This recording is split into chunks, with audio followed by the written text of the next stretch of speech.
We are on our way to a car show, and while we're there, with the help of my wife Hillary, we're going to do some science. We have a GPS app on the phone, and we're going to record how much power it takes to drive at various speeds while we're going there. We should be able to get all the way from 5 miles an hour, you know, neighborhood speeds, up to highway speeds. So we're going to take a bunch of measurements and see how much juice this box takes.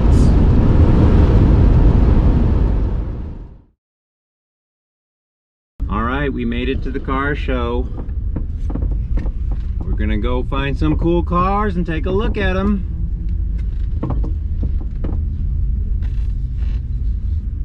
Let's park over here by these guys.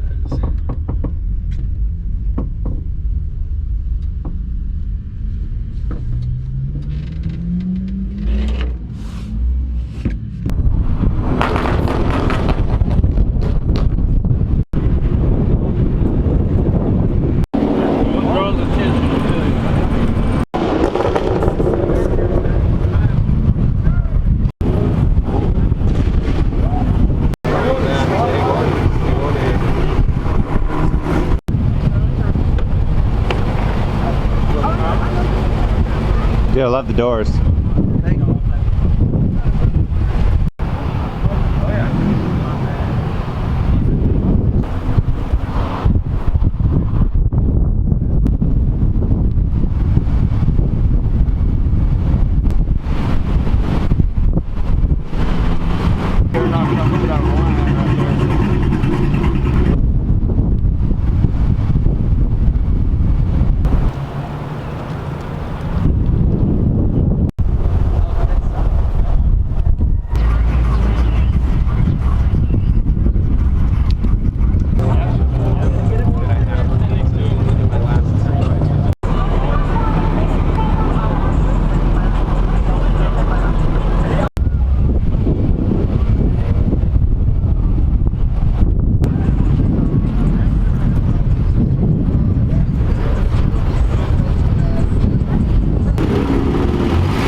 Wagon. Come on, show me your wagon.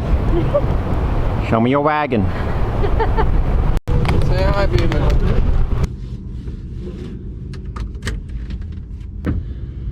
Well, the thing to do when you leave a car show is to rev your engine so everybody knows what you got under the hood. Unfortunately, we can't do that. We don't have our engine to rev. Do you want to make some engine noises, Hillary? No, that's like a high-speed engine noise.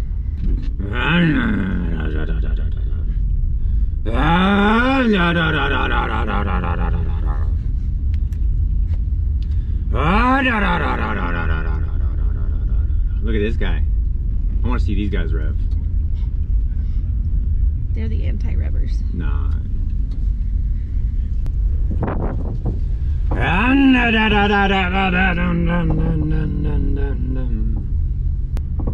Okay, hat guy. I know we don't rev and you can't hear that I'm behind you.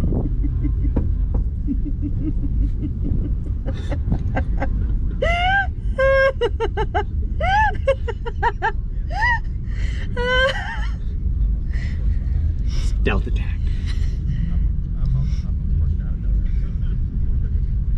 Look at that Mustang.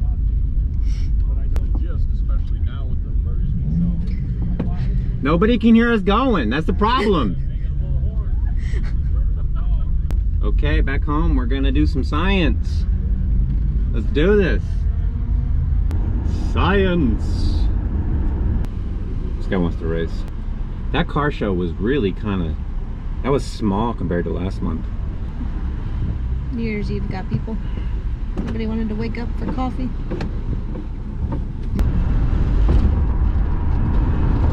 Alright, so we did Interstate there and back last time we went to this car show, and it basically ate our battery for breakfast. Because it was still breakfast time. I mean, brunch maybe.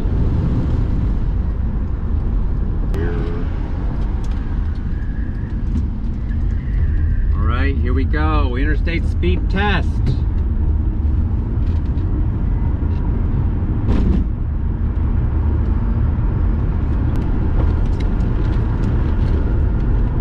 Here we go. 56. We're going uphill. Oh, that's a big truck. Alright, Creston at 65. What you got? 28. 28 kilowatts. Wow. Yeah. Alright, this is a pretty steep uphill at 65. 53. Wow.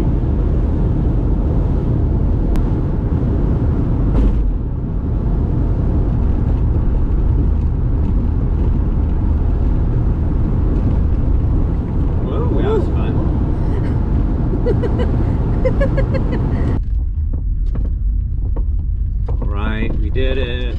We did it. Like a home base.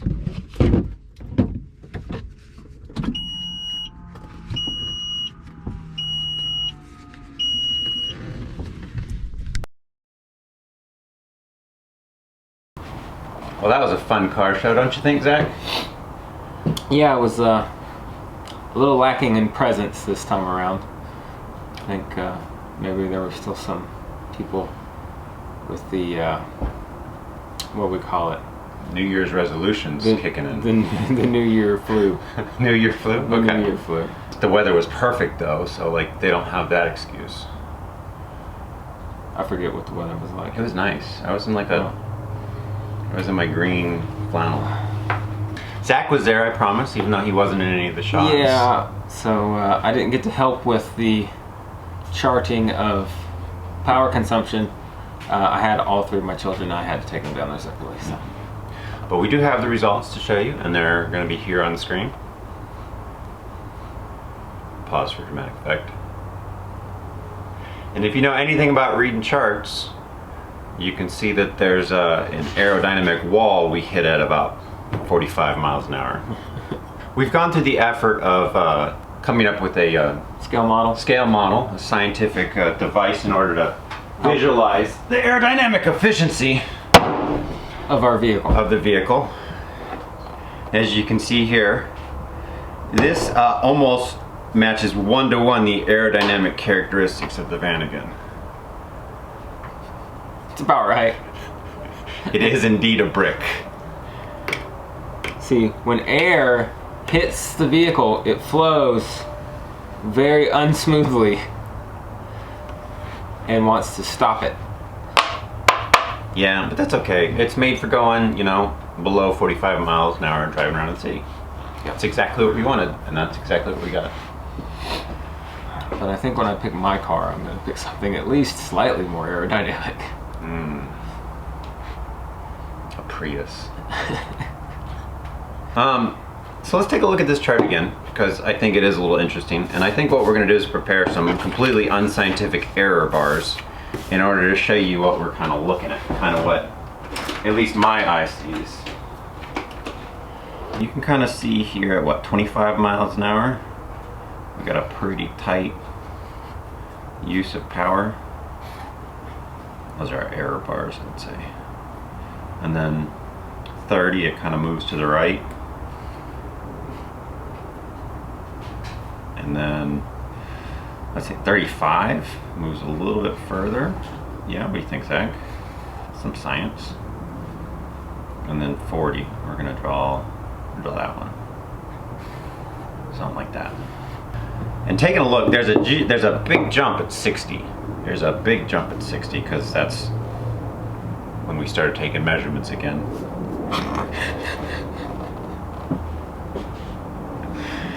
And it just it's way up here. It's way to the right.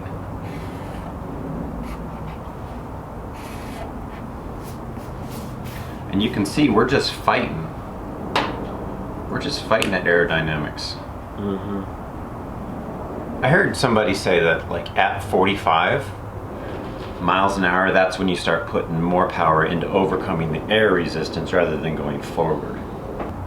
I was actually very surprised at, you know, just cruising along, you know, at how little power it used on the back roads. And the second we hit the interstate, boom, we had a reading up at almost 60 kilowatts. That was insane. Well, I'm sure that was under acceleration. No.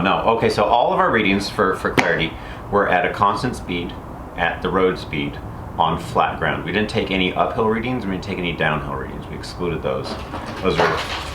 Those were called out on the paperwork, and they're not charted here. There probably is an uphill. Is probably what that was, and I just couldn't tell.